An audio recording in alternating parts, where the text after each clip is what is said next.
Anda masih lagi bersama kami dalam podcasting ke dan first part kita dah bersama dengan Alfie Palermo dan kita dah sembang pasal Oncentive, pasal macam mana nak buat skrip. Tapi dalam part ni kita nak tanya Alfie tentang Alfie sebagai individu.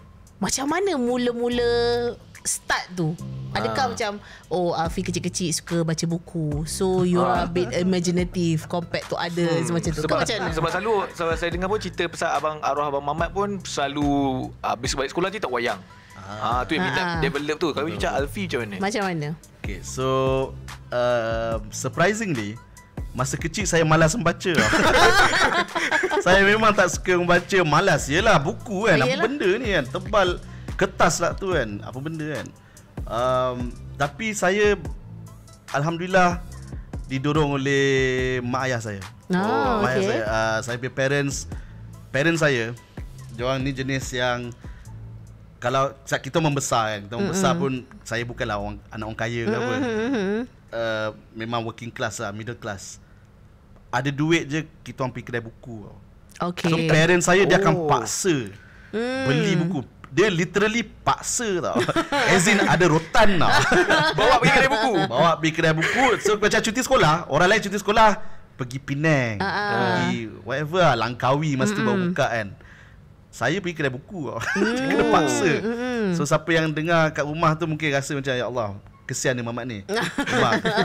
Tapi dengan hasil daripada benda tu, saya start. So bila masuk kedai buku, saya takkan nak pilih buku kan, saya tak suka baca. Saya suka tengok cover buku tau. Saya suka tengok cover buku. So section yang saya akan pergi, dulu kita ada kedai buku macam big bookstore. Dulu tak ada Kinokuniya, tak ada Book Access semua tau. Kita ada MPH popular dengan this one kedai nama Big Bookstore. Big Bookstore kan dulu kat Bangsa selalu ada sale. Depan McDonald tu. Dulu bangunan tu is bangunan Big Bookstore. Zaman dulu lah. So saya suka tengok gambar. And then ada section komik tau. So section komik tu saya selalu akan pergi. Saya banyak belajar baca ni dengan baca komik. Saya minat komik sana. Saya collector komik daripada dulu. So dekat sana saya start belajar membaca. And then movie, saya minat cerita science fiction. Because bila masuk kedai buku, dalam banyak cover buku yang menarik ni semua, dia ada section fantasi dan section science fiction tau. Science fiction ni semualah cerita-cerita Star Wars apa semua. Dune ada satu siri. Sekarang dah dibuat jadi filem kan. So saya selalu tengok cover dia tau. So cover dia yang buat saya macam menarik ni benda ni, dia hidup di angkasa lepas kan. Dan filem favourite saya waktu membesar lah Star Wars. Saya minat benda-benda science fiction ni. So dia start dengan tu lah. And then bila membaca tu, tak silap saya siri Dune tu adalah yang pertama saya baca. Dan saya betul-betul duduk. Bukan tebal ke buku dia? Sangat tebal. Dia bukan sangat tebal, dia berbuku-buku. Dia sangat banyak buku. Ini semua zaman sebelum internet. So untuk membaca dia memang kena tekun. Apalah lagi hiburan yang ada. Betul. Zaman dulu pun bukan ada handphone. Paling kuat you ada TV, you ada wayang dan you ada komik dan buku lah. Dan muzik. Itu je yang ada lah dalam life saya. Benda tu je lah. Tapi parents dia tak marah. Yelah aku suruh beli buku lain, bawa komik. Diorang tak marah. Diorang actually diorang encourage lagi. Sebab diorang nak tengok apa yang saya minat baca. So sekarang ni dalam umur 40-an saya ni, saya tolonglah jangan cakap saya tua. Saya ada ramai kawan-kawan yang pada umur sekarang ni yang ada anak-anak kecil lah. Saya belum lagi ada anak tapi kawan-kawan saya dah ada anak. So diorang selalu tanya saya, macam mana aku nak buat anak aku membaca? So saya cakap diorang senang je. You buat macam mana parents I buat lu. Kau bawa anak kau pergi kedai buku, kau tengok apa yang dia pilih. Tengok apa yang dia pilih. Apa yang dia pilih tu biar dia baca yang tu. Biar dia baca yang tu dulu. Dia mengikut minat dia tau. And kalau ada duit, beli buku. Sentiasa beli buku. Spend duit. Parents saya masa saya besar, kita bukan duit banyak pun, tapi kalau bab buku dia orang akan spend. Memang akan spend. Budaya membaca, budaya membaca tu memang menjadi amalan di dalam rumah saya itulah. Tapi kita macam ada persamaan. Sebab saya dulu bukan sebab komik first yang saya baca ialah komik ni apa ni, ingat tak dulu satu zaman tu dia zaman komik-komik Hong Kong. Dewata Raya. Itu pun saya cuik-cuik baca pakcik saya punya. Lepas tu barulah saya timbul minat. Saya tak pernah baca. Oh, tahu. Dia bukannya komik yang kecil kan? Dia macam majalah kan? Dia magazine size. Dia A4 size. Tapi dia nipis je. Betul. Dia banyak lukisan. Tapi itu antara punca-punca kenapa kita dulu suka membaca. Banyak warna-warna pastel kan dia punya ni. Baru datang Doraemon, lepas tu Dragon Ball. Baru datang tu kita baru belajar membaca. Tapi itu pasal membaca. Kan bila datang membaca, apa orang kata alif lam mim apa tak? Alif lam mim buaya. Bukan. Apa itu kalau dalam Al-Quran, perkataan pertama Iqra. Bacalah. Uish, buat tanya pula. Cemas babe penonton tengok. Tanyalah, kita tak masalah. Tapi terlupa. Bila kita membaca, tetapi kadang-kadang ada orang baca je. Tapi macam mana nak baca? Ui, aku nak buat cerita ni tak best lah. Bila first you ambil pen atau pensel dan you cuba tulis cerita you sendiri? Kali pertama, saya tak pernah sangka, saya disclaimer sekejap. Dalam hidup saya saya akan end up tulis skrip untuk TV atau filem. Saya tak pernah sangka tau. Masa saya kecil, saya ingat saya nak jadi angkasawan. Lepas tu at some point saya ingat saya nak jadi jutawan. So, jutawan tu best lah. You boleh beli rumah besar lah, kereta besar kan. So, saya tak pernah terfikir jadi nak menulis pun sebab saya tak ada minat nak tulis tau. So benda first yang pernah saya tulis dalam hidup saya, waktu tu saya sekolah rendah. Saya cuma transcribe je, dia bukan tulis pun. Saya minat filem. Sekarang ada filem tajuk dia Dune. Baru dia release tahun lepas. Dia adaptasi daripada novel Frank Herbert. It's a science fiction novel lah. Dune ni pernah wujud sebagai filem dulu tau. Dia ada 1984 dah pernah dibuat oleh David Lynch, pengarah dia. So umur saya tak silap 11 tahun, 10 tahun macam tu kan. Saya tengok Dune tu, lepas tu saya tulis balik dia punya cerita tu. Saya tulis balik dalam buku sekolah. Tulis balik. Itu pertama kali saya menulis apa-apa dalam hidup saya. Saya menulis benda tu lah. Sebab apa you tulis? Sebab saya macam nak, entahlah, saya pun tak tahu takut lupa plot. Dia bukan saya tulis balik cerita tu kat dalam buku sekolah. Tulis balik, saya lukis, tulis balik. Benda tu lah. So basically saya meniru lah. Dia macam tengok cerita tu, lepas tu tulis balik kat dalam buku lah. End up macam tu lah. So bila you tanya pasal pengalaman menulis, bila you tahu you akan boleh tulis dan tak boleh tulis tu, saya rasa kat sekolah filem, sekolah filem baru first time betul-betul duduk buat cerita, belajar. More like try lah. Dia bukan belajar tu belajar sendiri lah kan. Try lah. Saya tulis sebuah cerita, sinopsis untuk sebuah filem.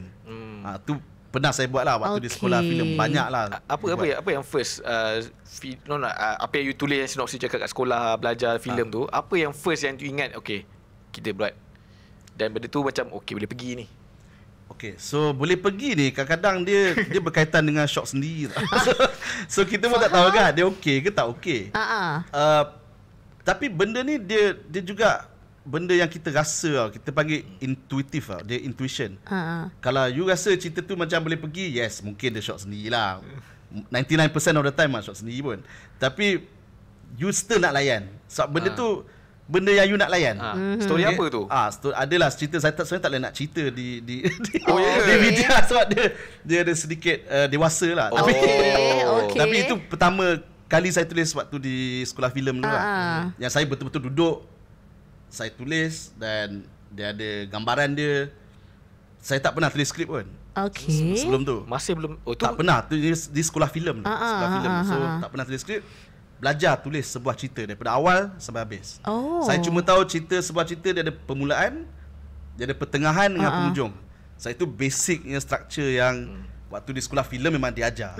Craft tu. Every story ada beginning, ada middle, ada ending. Ini ke semua cerita. Semua cerita selalu dia macam tu. Biarpun dia cerita tu dia non-linear. Non-linear ni maksud dia kadang-kadang dia ubah lah, dia belakang tak depan dia jumble-jumble kan. Tapi sama je. Kalau kita nak tulis skrip kan, so kita kena tahu mana dulu? Start dulu ke ending kita kena tahu ending dulu? You kena tahu paling important sekali dia punya start lah, obviously. Ending ni you kena ada bayangan dia tau. You kena tahu macam mana dia nak habis. Tu you kena ada bayangan dia. Tapi yang lebih penting ialah you kena start je dulu. You tak payah tahu pun ending dia. Ending dia tu semua kemudian. You just tahu cerita aku pasal apa ni, apa yang aku nak cerita kat orang ni. Okay. So you kena tahu the beginning, we call it the premise lah. Premise sebuah cerita. Okay. Sekian. So yang tengah-tengah tu boleh fikir kemudian lah. Itu dia ada cara lah nak tulis benda tu. Dia bukan just simply kita fikir kemudian lah. Dia ada dia ada guide dia. Dia ada macam tadi kat tengah-tengah ini kena berlaku. Okey. Hujung ini kena berlaku. Dia ada graph dia lah. Betul. Maksudnya macam you have to know the plot lah maksudnya. You have to know the plot, but more importantly you have to know plot, you have to know the punya character. Okay. Dan lebih penting lagi pada saya, and ini akan tentukan your ending saja. Okay. Ending ni ramai orang tak nampak tau, sebab dia hala tuju. Betul. Yang memberi hala tuju kepada cerita you adalah cerita ni pasal apa. Itu yang lebih penting pada saya daripada just your premise lah. You kena tahu where is this story going to go, sebab you tahu apa meaning dia, apa maksud, apa yang you nak sampaikan. Itu kita bagi tema. Tema sebuah cerita. Tema ni dia bukan macam kadang-kadang I tengok orang pitching kan. Kita selalu dapat orang datang pitch. Tema kekeluargaan, tema Hari Merdeka, tema Hari Raya. Itu bukan tema bang. Itu bukan tema. Itu bukan tema kan. Tema macam mana sebenarnya? Tema ni macam saya cakap tadi. Tema adalah tema bermaksud idea yang cerita tu nak cuba sampaikan. Bagi contoh Doraemon so ke Naruto pun tak apa. Tadi ada kawan kita bercerita tadi pasal superhero. Superhero ataupun ada 6 orang. Ada satu kejadian yang berlaku di mana sebuah kultus melahirkan 6 orang anak kecil yang ada ability yang luar biasa, kuasa yang luar biasa. Okay. Itu semua tak ada hal. Itu best. Saya suka gila. Itu premis yang sangat-sangat menarik. Okay. Nantikan apa maksud lagi 5 tahun ni. Apakah maksud cerita tu? Maksudnya itu apa yang nak cuba disampaikan dengan premis tu. Itu tema. That is the theme of the show which you must know. And then tema ni akan tentukan setiap satu watak ni. Watak antagonist is your villain. Protagonist your hero. Dia akan tentukan apa diorang adalah pelambangan tau. Hero melambangkan tema, villain melambangkan tema, watak-watak di keliling semua melambangkan, kita ikat dengan tema tu. So that when audience watch your movie, even though kadang-kadang atau they watch your TV show or they read your novel, whatever, dia ada satu maksud tau yang diorang akan dapat. Kadang-kadang dia subconscious dia dapat, you tak tahu nak cerita kat orang macam mana, tapi maksud tu ada. So dia bukan just simply kisah kosong. Dia bukan simply Ali bangun pagi, Ali pergi sekolah, Ali kena langgar bas. Itu cerita juga. Ali bangun pagi, Ali pergi sekolah, Ali kena langgar bas. Cerita, plot, itu plot. Tapi dia tak ada maksud. Dia apa yang you nak cuba sampaikan dengan cerita ni? Faham. Maksud tu pada saya sangat penting. Maksudnya tak habis lagi lah. Maksudnya Ali kena langgar bas, bas hancur. Maksudnya Ali ada power. Contoh. Tapi tu Ali ada power. So apa maksud dia? Ali ada power. What are you trying to tell the audience? What are you trying to tell the audience dengan kisah Ali ada superpower ni lah? Apa point dia yang kita tengok filem you ni? Penting. Dia punya point dia kena tahu. Kalau tak dia pointless. Kalau tak dia memang sangat pointless. Dia just plot ending. Dia tak ada meaning tau. So itu yang kita cari, tema tu sebenarnya. Ada tak pernah you menulis skrip masa you dah dalam bidang ini dan benda tu, saya tak nak cakap flop. Sebab flop mungkin mungkin dia punya definition berbeza bagi orang, tapi yang you rasa macam tak sampai. Tapi dah keluar dah ni. Produknya dah keluar tapi macam tak sampai lah apa yang untuk macam you individually. Untuk saya individually memang banyak. Boleh dikatakan sangat banyak. Boleh dikatakan hampir ke semua. You tak puas hati maksudnya. Tapi macam saya cakap lah, saya dah bekerja bidang ni dah 13 tahun.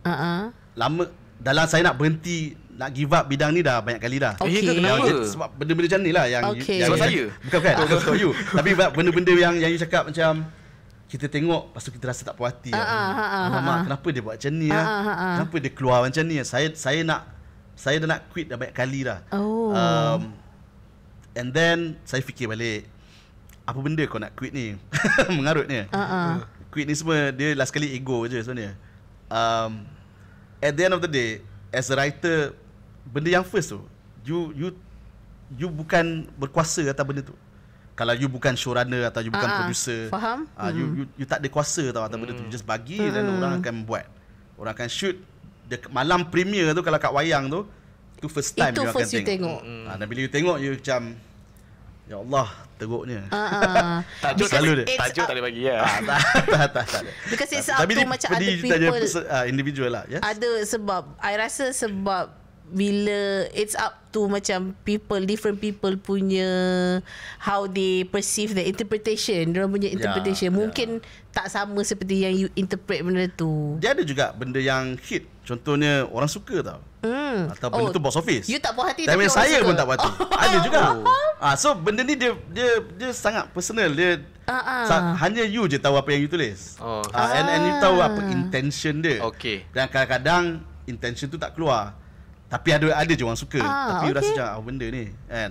Tapi itu those are all personal feelings yang saya rasa dalam jangka masa 13 tahun tu, saya harap untuk saya ada maturity lah untuk deal dengan benda-benda macam tu tau. Macam dulu yelah masa awal-awal lu tengok macam apa benda ni, rasa nak quit. Rasa jalan benda ni. Tapi saya fikir benda nak cari makan.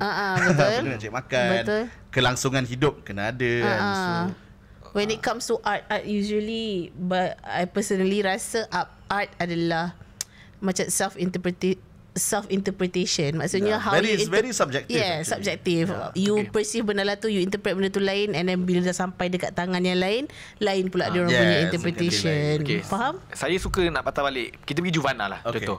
Juvana bagi saya successful. Even first movie pun successful. Tapi apa yang Alfie rasa macam ish lah. Saya dah seram dengan soalan ni.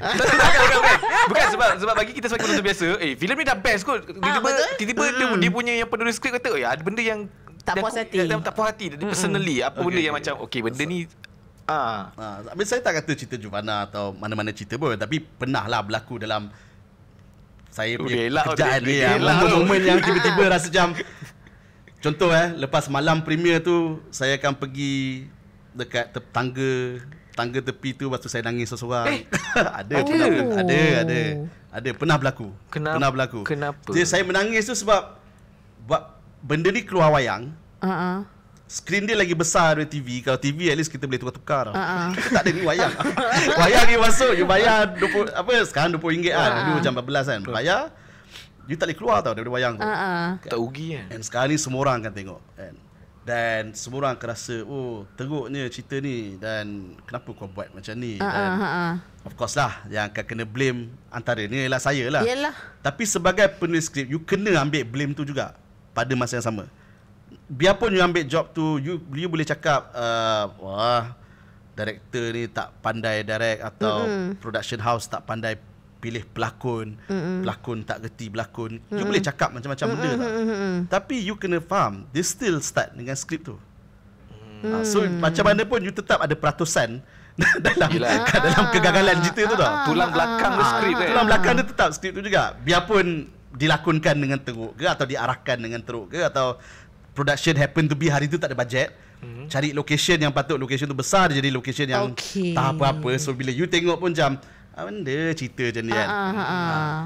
You tetap kena ambil blame tu juga. Pada saya buat macam tu lah. Saya macam, bukan kata kita ambil blame sampai kita jadi depressed, tak. Dia tak boleh macam tu.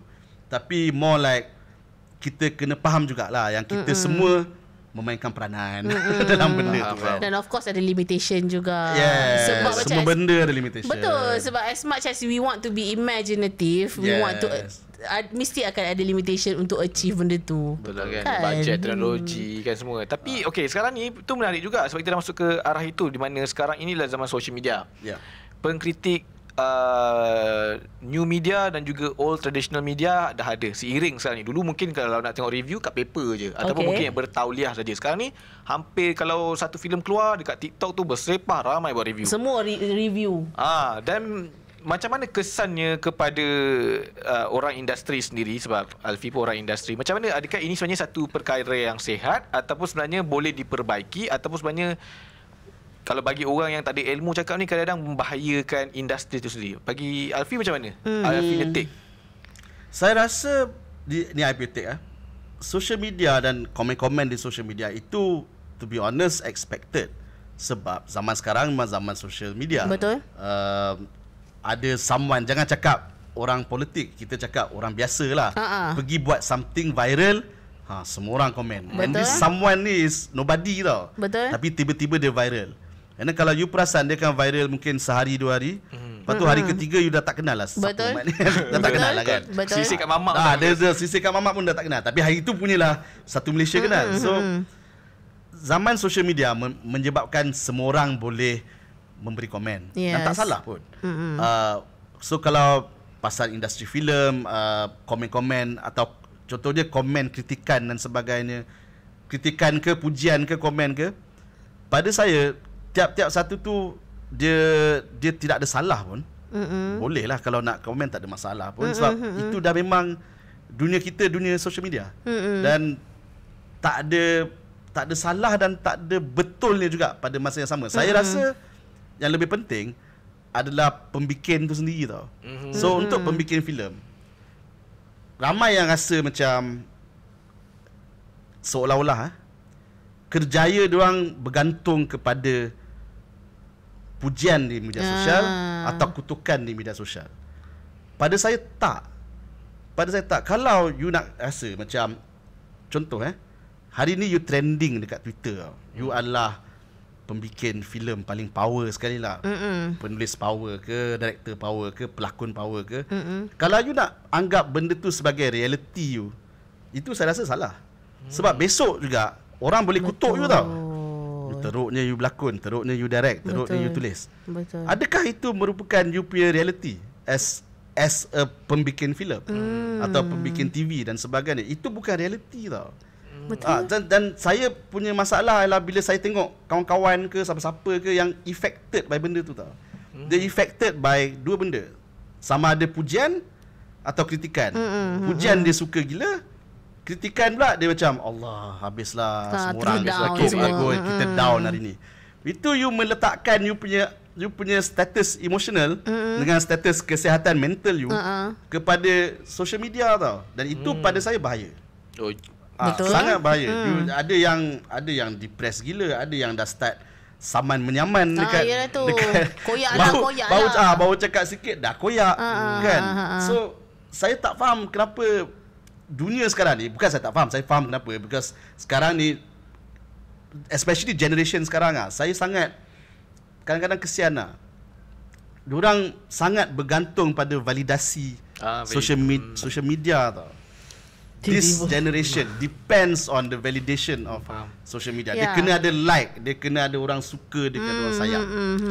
So kalau besok tak ada orang suka, tak ada orang sayang, adakah tu bermaksud you fail? Tak juga. Itu masalah dia. Betul juga kan. Itu masalah dia. Dan bila pembikin filem affected by that, itu saya rasa masalah. Because itu akan menghalang you daripada buat something tau. Tak kisahlah bentuk flop ke atau tak flop ke, tapi dia akan tetap halang you because you rasa macam hari ni semua orang kutuk aku. That means aku ni tak patut hidup, so aku berhentilah. Faham. So dia jadi macam apa benda kau ni kan. So macam Alfie memang kalau sesuatu karya yang mungkin Alfie ada tangan, kalau contohlah mungkinlah kita tak simpang, tiba-tiba mungkinlah tak bagus seperti mana kat social media kata, Alfie memang tak ambil kisah, tak ambil pusing. Saya cuba untuk tidak mengambil kisah lah. Saya tak ada Twitter. Saya harap saya takkan ada Twitter untuk masa yang lama. Saya tak ada Twitter semua, tapi yelah social media yang lain ada. Tapi saya cuba untuk, because ini masalah dia juga. Saya pun pengguna social media. Saya faham kesan like tu ke atas seorang individu tak. Kita semua menggunakan social media, dan social media kalau you pernah tengok, you kajilah dia punya structure di mana ada like dan semua semuanya dah di-engineer untuk bagi you happy tau. Bila orang like kan, terus you rasa happy. Jangan cakap apa, saya rasa happy. Kita as individual, kita macam ada orang baca lah posting aku. Ada orang like posting aku. Memang dia dah di-engineer untuk benda tu tau. Dan memang power. Siapa yang buat social media ni memang saya dia punya kebolehan untuk bagi manusia rasa happy dengan rasa sedih tu sangat power tu. Sangat power. Tapi at the same time, bila kita tahu benda tu ada that kind of kuasa, seeloknya jangan layan sangat lah.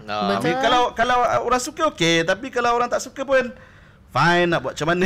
Ya, betul. Because one thing is saya perasan lah, orang akan berkata besar dalam social media, tapi kalau depan tak cakap apa pun. Itu pun satu hal lah yang duk bang kat social media. Lepas tu bila daripada depan macam, asal Mamat ni gila senyap kan. Betul lah. But I like macam your take on social media tu bukan reality kita. It will never be, right? It will never be. But the thing is, in many ways it has become. So sampaikan kalau kita tengok the way a TV show is perceived, or way a movie is perceived, atau kita tolak ke tepi TV dengan movie kan, kita punya keadaan negara is perceived lah. Bila someone cakap negara kita bermasalah contoh lepas tu benda tu viral lah. Semua rasa negara ni bermasalah. Padahal contohnya mungkin negara ni taklah bermasalah sangat. Tapi disebabkan social media tu dah viral, seorang cakap ni, lepas tu dah 5 juta orang cakap benda sama. Oh, it must be true lah. Padahal it's not really that true pun. Kalau kita nak panik buat apa, contohlah kan. Okay, itu membawa kepada satu lagi persoalan. Bila kita cakap pasal semua orang boleh kritik, especially in macam social media. Semua orang ada macam it's like macam social media adalah orang kata manifestation of freedom of speech. So semua orang boleh voice out. Everyone is entitled to their own opinion. Tapi when it comes to film dengan show making dan sebagainya, wujudnya pengkritik ni, adakah sebenarnya perlu ataupun tidak pengkritik filem? Ialah orang yang memberi pandangan.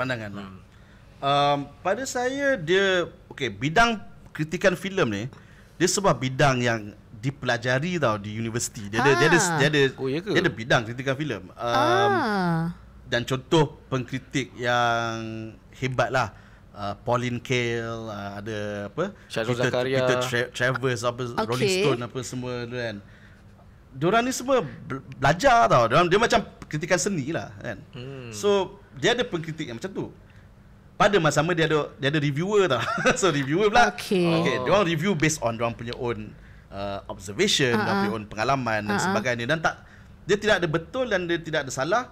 Kalau you tanya I sama ada dia patut wujud atau tak, dia patut wujud sebab at least ada orang kata kupasan tau. Betul. Kupasan sebagai, tapi untuk mengatakan sama ada kupasan itu betul atau salah, itu sangat subjektif. Dia ada filem-filem contohnya yang dulu dianggap sebagai sangat teruk tau. Oleh setengah pengkritik.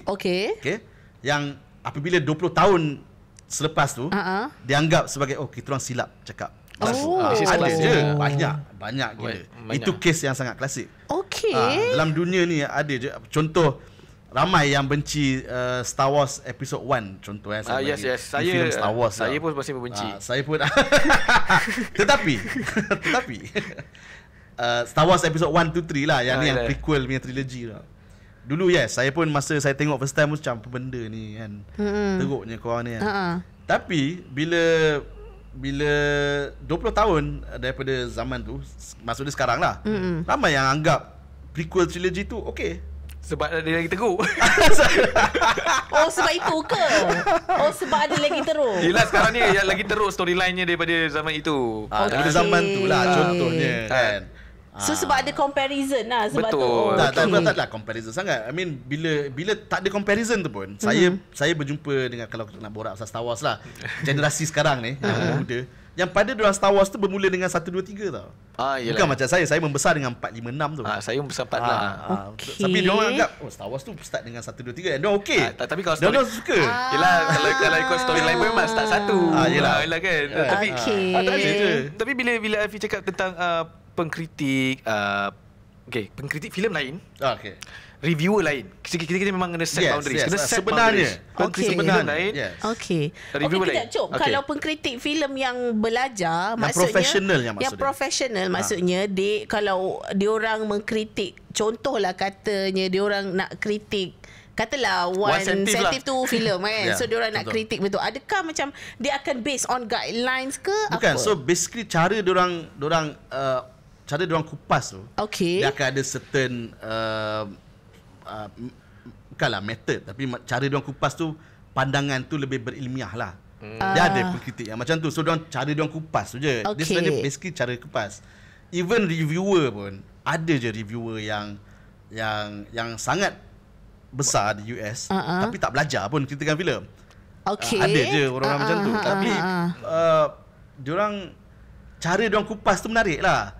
Dan ada juga reviewer yang sangat marhain, which is macam kita-kita ni lah kan. Kita tengok je which is kita punya komen tak best atau best lah. Dia sama ada best tak best. Betul.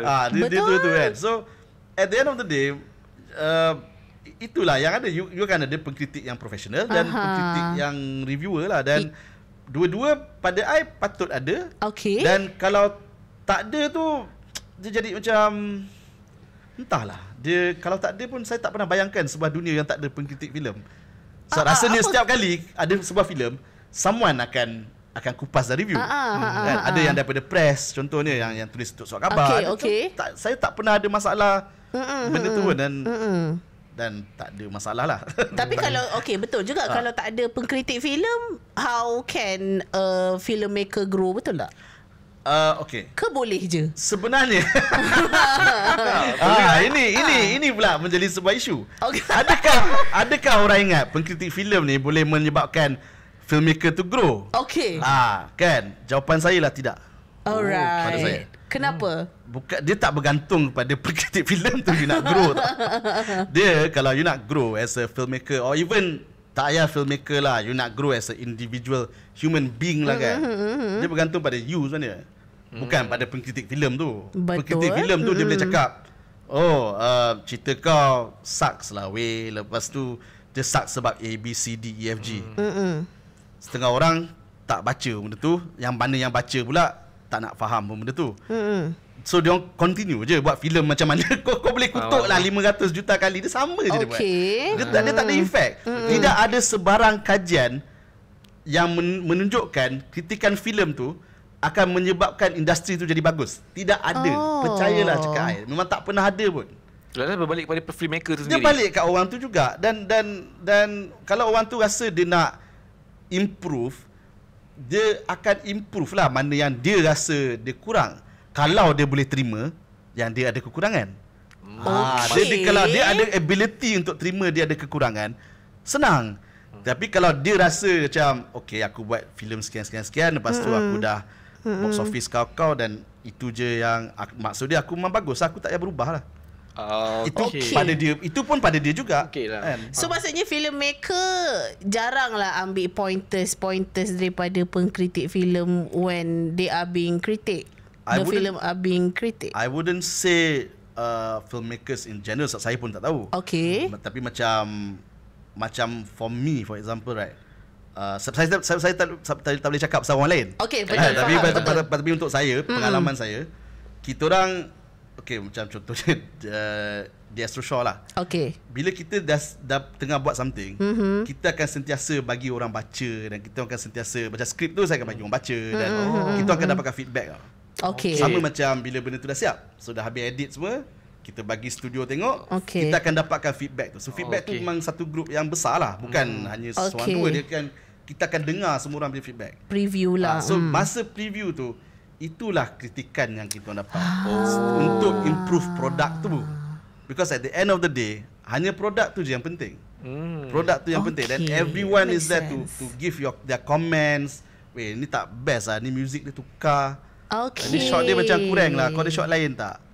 Then all of that will be considered untuk kita, sebelum kita siapkan benda tu dan kita hantar ke station. Itu macam case one sensitive lah. Untuk filem sama je. Filem pun kita akan tayang ramai-ramai. Apa komen? A, B, C, D, E, F, G. And all of the comments is always made untuk improve produk tu. So kita orang memang ada feedback. So proses saya pula, even before Astro Shaw pun, masa saya freelancer pun, saya menunggu feedback juga. Saya akan bagi skrip dekat production house, dan saya akan bagi skrip dekat director. Kedua ni saya akan tunggu feedback diorang. Saya akan tunggu feedback dan dan kita akan layan benda tu. So feedback dia bukanlah best lah. Tak ada, feedback dia memang tak lah fit best dan tak best. Dia sangat detail. Dia akan go by scene and everything.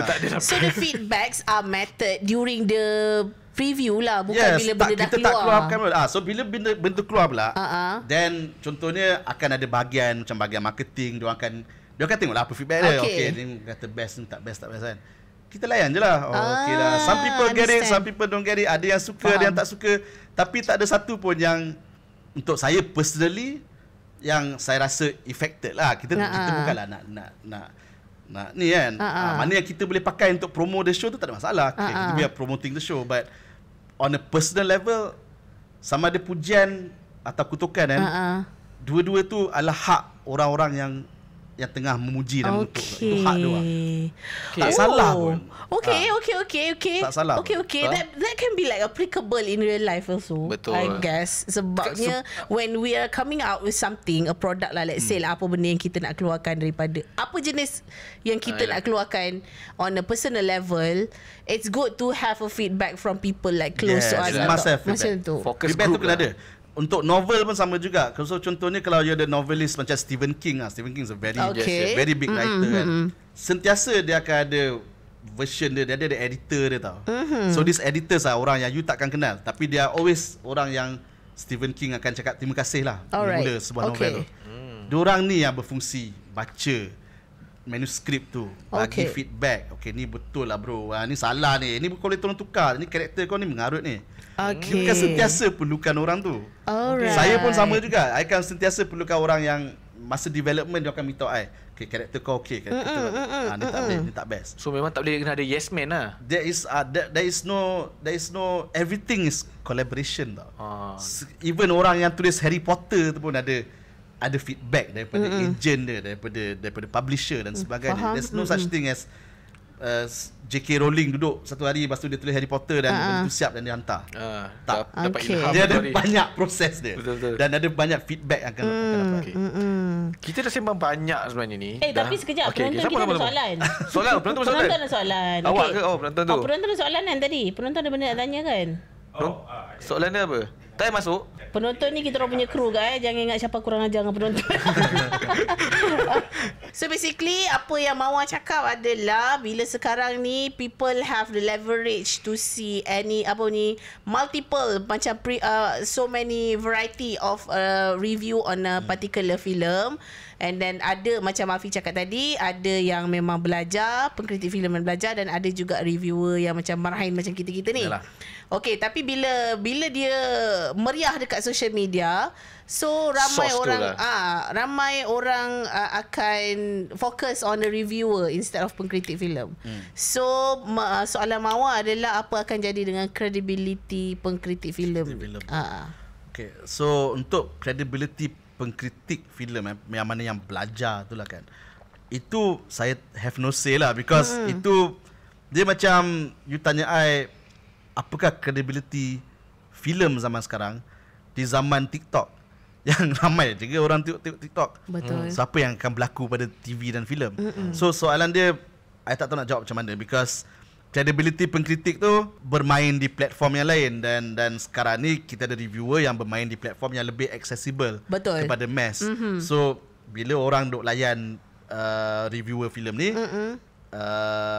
yang kat sini mungkin tak kedengaran, which is orang-orang yang betul-betul pengkritik dan sebagainya. Tapi pada saya itu adalah isu yang antara platform mana yang diorang nak pilih lah. Sebab happen to be yang mana yang pengkritik betul-betul ni, diorang tidak memilih media sosial dan internet sebagai platform. So dah tak ada voice diorang, suara diorang tu makin berkurangan lah. Contohnya tapi itu pasal pengkritik lah. Saya tak tahu dia kena evolve lah. Maksudnya pengkritik filem yang memang orang kata bertauliah, dah kena mula slow start beri orang kata bukan nak sekolah kan, maksudnya memberi kecerahan, kesedaran. Mungkin platform diorang pilih tak sebesar sekarang ni. Yang reviewer memang you pasang phone, you pasang YouTube dah ada. Tapi pada masa yang sama, kalau tanya saya, reviewer ni tidak ada sebarang kajian pun yang dibuat secara ilmiah yang menunjukkan kritikan filem efek box office tau. Tidak ada satu pun kajian tu. Dan kalau you tanya saya, tanpa kajian tu maka tidak ada sebarang kesan pun. Memanglah dia orang akan komen bla bla bla bla bla bla bla bla bla bla bla. Filem tetap 100 juta. Contoh. Tak ada beza pun. Dia tak ada efek pun. Dia cuma memeriahkan perbualan berkenaan filem atau siri TV tu je lah. Ini nak kita cerita pasal ni last sebelum kita berakhir, apa kata-kata daripada Alfie Palermo untuk adik-adik kita ataupun mungkin bakal pengkaryawan-karyawan penulis skrip yang ada luar sana, apa nasihat Alfie untuk mereka? Nasihat saya adalah untuk siapa yang nak mendalami bidang ni, please masuk, sebab kita orang memang perlukan you all. Kita sentiasa perlukan new blood, kita sentiasa perlukan penulis-penulis baru dengan idea-idea baru. Dan bila masuk pula, datang prepared lah. Jangan datang macam, abang saya nak jadi penulis skrip, tu saya tak boleh terima lah. Yang you datang ni, you datang dengan barang. You datang dengan cerita, you datang dengan benda yang you ada effort untuk belajar macam mana nak bercerita tu. And effort untuk belajar bercerita ni, dia ada pada setiap seorang tau. Dia tak perlu masuk kelas pun. Percayalah cakap saya pun pernah buat kelas dulu. Saya pun pernah buat kelas untuk Fidas dan sebagainya. Tapi you tanya I personally, you tak payah masuk kelas pun. You, apa yang you pula ada ialah inisiatif you sendiri. Inisiatif you sendiri untuk jadi penulis. Kalau you nak jadi penulis, you kena betul-betul nak jadi. You kena betul-betul, ini yang korang nak kena buat, ini yang aku kena buat sebab aku nak jadi penulis. Aku kena belajar macam mana nak tulis skrip. Aku boleh belajar. Sources untuk belajar tu internet tu. Internet semua benda dia. Segala apa informasi yang diperlukan untuk tulis skrip ada di internet. Percayalah cakap saya. You boleh belajar kat sana je. Dan you boleh tengok sebanyak mana filem yang you boleh tengok. You kena tonton banyak mana TV show yang you kena tonton. Always watch, always view, always read. Dia benda-benda ni akan jadikan you penulis. Music yang you dengar, seni yang you alami, and more importantly your life punya experience. Untuk jadi penulis skrip ni, you kena hidup tau. You kena hidup. You kena keluar daripada rumah. You kena keluar malam. You kena keluar ke macam-macam tempat. Dan you kena experience life tu tau. You kena banyak berkawan. You kena ada macam-macam benda. Then you can tulis skrip. Sebab kalau tidak, you macam apa yang you tulis pun susah orang nak relate. Sebab limited. Your experience in life is limited. Faham. Alright, okay. Kena always explore lah. Betul. Sesebuah filem itu takkan berjaya tanpa ada tutur kata di dalam sebuah filem itu. Itulah kerana filem tersebut kita dah evolve daripada tak ada suara, dah ada suara. Dan kita nak cakap terima kasih kepada penulis skrip Juvana, Polis Evo, Black pun pernah ada, J Revolusi. Semua successful tapi dia sendiri tak nak mengaku benda tu successful. Tapi dia tak ada Twitter. Okay. Kita nak cakap terima kasih kepada Alfie Palermo. Belum lagi. Thank you for coming. Thank you. Semoga sentiasa sukses. InsyaAllah. Thank you for inviting. Semoga cerita yang mungkin kami akan pitch, semoga ada hasilnya lah. Boleh diterima lah. Okay, sebenarnya tak. Sebab semalam Haikal cakap, aku nak tanyalah dengan Alfie kalau dia nak ambil pelakon. Sebenarnya dia nak start dengan itu. Tapi mungkin boleh cuba daripada scriptwriter kau. Kuatan ni sebenarnya untuk Haikal. Kuatan ni sebenarnya untuk Haikal. Alright. So yes, kita jumpa lagi di waktu dan masa yang sama. So take care. Bye-bye. Bye-bye, Kes tengah guys. naik. Take care, okay? Bye.